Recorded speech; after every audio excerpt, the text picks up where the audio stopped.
Friends, তো আর এক রকম ফল নিয়ে চলে এলাম তোমাদের সামনে। এটা কি ফল তোমরা সবাই তো জানো ফ্রেন্ডস। কথাই বলে গাছে কি, গাছে গাছে কাঁঠাল গোপেতে না, ইয়ে চড়ে পাকা।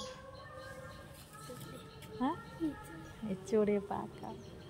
তো ফ্রেন্ডস দেখো, এই বেশি কিন্তু উঁচুতে না, মানে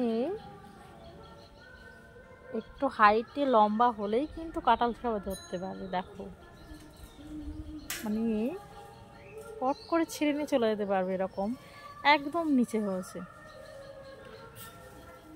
এই কাঁঠালগুলো কিন্তু খুবই মিষ্টি, খেতে খুব ভালো লাগে, কিন্তু ছোট ছোট দানা একদম গায়ে গায়ে, কাঁঠালের কোয়াগুলো একদম গায়ে গায়ে। এই দেখো কাঁঠাল গাছটা ফ্রেন্ডস, গাছ ভর্তি কিন্তু কাঁঠাল। এই সূর্যের তাপে দেখাই যাচ্ছে না। তো ফ্রেন্ডস তোমরা দেখেছো সবাই, গাছ ভর্তি কিন্তু কাঁঠাল।